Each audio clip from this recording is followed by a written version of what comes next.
You have seen this person before. The room is chaos. People are panicking. Voices are raised. Decisions need to be made right now. And there is one person completely still. Not frozen. Not disconnected.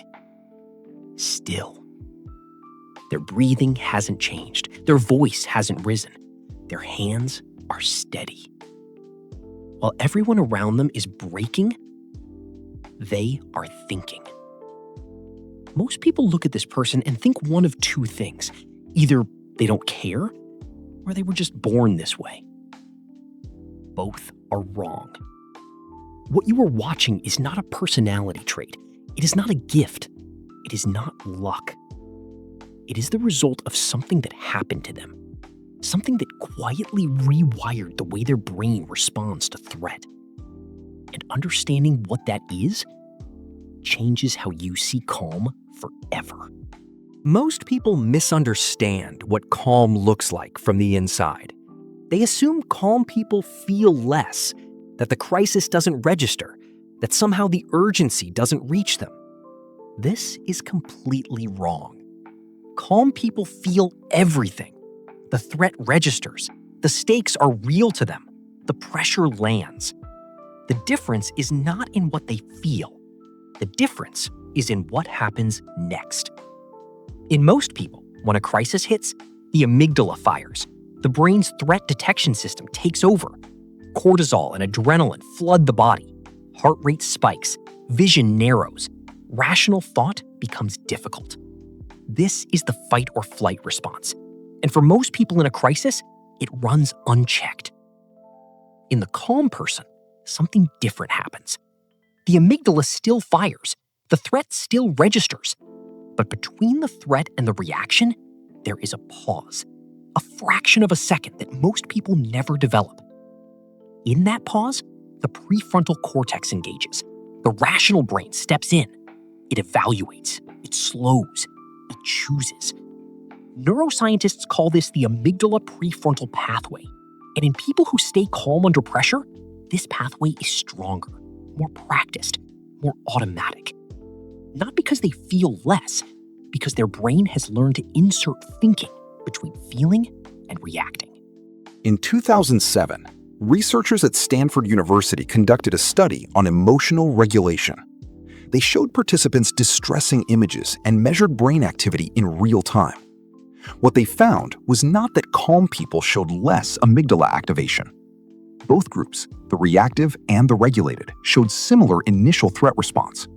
The difference appeared a fraction of a second later. In the regulated group, the prefrontal cortex was significantly higher activation. It was responding, engaging, moderating.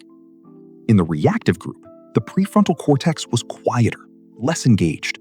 The amygdala was running the show alone. What this tells us is critical. Calm is not the absence of the stress response. Calm is the brain's ability to respond to its own stress response. It is a second layer of processing, a meta response. The brain watching itself react and choosing what to do with that reaction. This second layer is not fixed. It is not hardwired at birth. It is built through experience, through repetition, through specific conditions that most calm people encountered early in life, often without realizing it. Here is where the psychology gets darker. Most people assume calm is a positive inheritance, that calm people had stable childhoods, secure environments, patient teachers who modeled regulation. Sometimes that is true. But research tells a more complicated story. A significant number of people who demonstrate exceptional calm under pressure develop that calm not from safety, but from necessity. They grew up in environments where panic was dangerous, where showing fear made things worse, where someone had to hold it together, and they decided, consciously or not, that it would be them. Psychologists call this adaptive composure, the development of emotional regulation not as a natural gift, but as a survival strategy.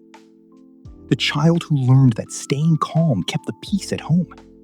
The teenager who realized that panicking in a crisis made everyone else panic more, and that they had to be the one who didn't. The young adult who discovered that their calm in chaos made other people trust them, and that trust felt like safety in a world that hadn't given them much of it. For these people, calm wasn't a personality trait they were born with. It was armor they built. Developmental psychologist John Bowlby spent decades studying how early attachment shapes emotional regulation for life. His research and the decades of work that followed it revealed something profound. Children who grow up with consistent, responsive caregiving developed what he called a secure attachment style. When a threat appears, they have an internal model that says, "Someone will help.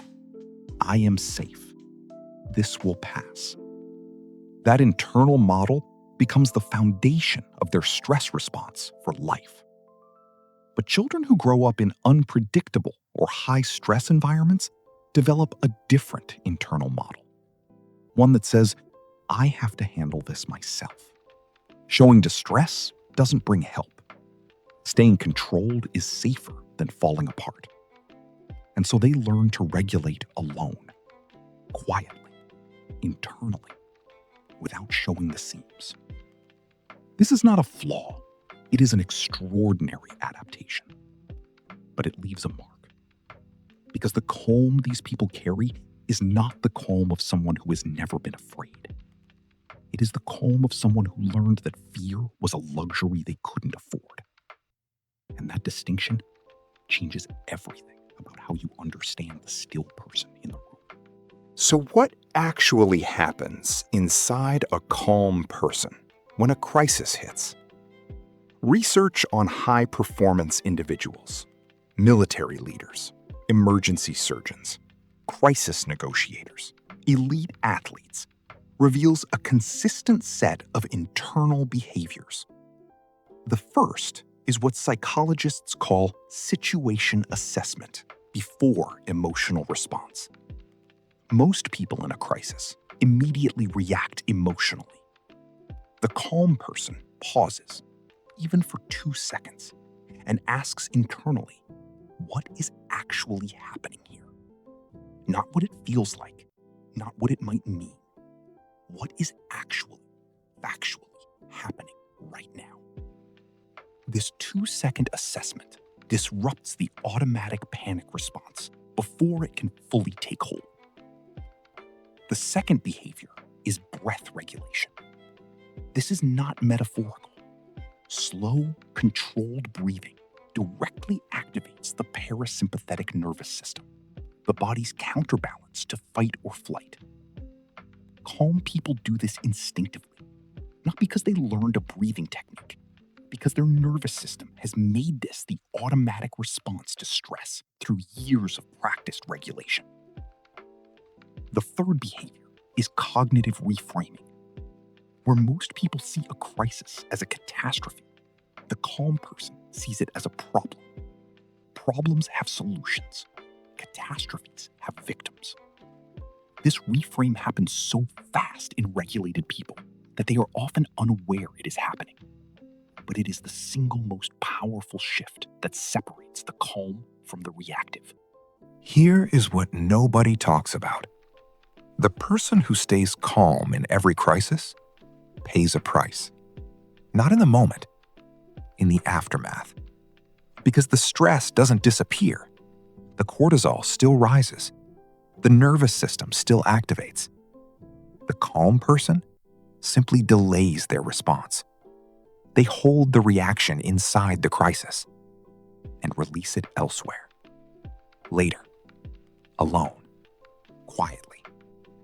Research on emotional suppression shows that people who consistently regulate their emotional expression under stress often experience heightened emotional processing in private. They cry in the car on the way home. They lie awake at 3 a.m. replaying the crisis. They feel the weight of every decision they appeared to make effortlessly. The composure the world sees is real, but incomplete. Behind it is a person who is carrying something that nobody around them knows about, because they made sure nobody would. There is another cost that runs deeper. When you are the calm one, people stop asking if you are okay. They assume you are, because you always appear to be. And over time, something quietly breaks inside the person who is always composed. Not dramatically, not visibly, quietly. They begin to feel invisible in their own pain. They have given so much of their regulation to other people's crises that they have no container left for their own. They are the person everyone calls when things fall apart, but nobody calls to check on them when things are fine, because things always seem fine. Psychologists have a term for this pattern: emotional parentification, the role of the regulated one, the one who holds the space, the one who doesn't need holding because they never appear to need anything. And the cruel paradox is this: the calmer they appear, the less likely anyone is to notice that underneath the composure, they are exhausted. Not from the crisis, from being the person who never gets to fall apart in one. Here is the part that changes everything. The calm response, however it originally developed, can be deliberately strengthened. And the mechanism behind this is one of the most well-supported findings in modern neuroscience. It is called neuroplasticity, the brain's ability to physically restructure itself based on repeated experience. Every time a person faces a stressor and chooses regulation over reaction, the prefrontal amygdala pathway strengthens. Every time the nervous system is deliberately calmed after activation, the parasympathetic response becomes faster. Every time a crisis is reframed from catastrophe to problem, the cognitive pathway for that reframe becomes more automatic. The brain is not fixed. It is not a personality trait carved in stone. It is a living system that builds what it practices. The calm person you see in a crisis has practiced, whether consciously or not, the neural pathways that produce that calm. And the person who panics has also practiced. Every reaction is practice. Every moment of regulation is practice. The question is never whether you are calm. The question is what you have been practicing. The calm person is consistently misread by the people around them. They are called cold, unfeeling, distant, hard to reach. People assume their composure means they don't care about the outcome. They are passed over for support because they appear not to need it. They are sometimes resented by people whose panic feels dismissed by someone who refuses to share it. And most painfully, they are often alone in their own emotional experience, because the version of them that others know is the regulated version. The unregulated version, the one that feels fear and grief and uncertainty, exists only in private, in the still hours, in the moments nobody witnesses. This is the quiet loneliness of being the stable one. Not chosen because they don't feel, but because feeling, for them, has always been a private act. Something that belongs to them alone, in a world that has always needed them to be okay. What do we do with this? If you are the calm one, hear this. Your regulation is real. Your strength is real. The composure you carry into every crisis is one of the most valuable things a person can develop. But it is not the whole story. You are allowed to be unregulated sometimes. You are allowed to not be the stable one. You are allowed to let someone else hold the space for once. The exhaustion you carry quietly is not weakness. It is the cost of a gift you have given freely for a very long time. And if you are someone who knows this person, who loves this person, who relies on this person, ask them if they are okay. Not when they seem to be struggling, when they seem perfectly fine. Because that is the moment they need it most. The storm nobody sees is always behind the stillest face in the room. There is a kind of strength that the world celebrates loudly. The kind that shouts, that shows, that demands to be seen. And then there is the other kind. The kind that stands still when everything is falling. That speaks quietly into the loudest panic. That holds the room together without ever asking for credit. This strength is built in silence, carried in silence, and almost always mistaken for the absence of feeling. But it is not the absence of anything. It is the presence of something most people spend their whole lives trying to find. A mind that is learned through whatever it took to be still. Not because nothing matters, because everything does. And falling apart was never going to help. Quiet progress. That is what this always was.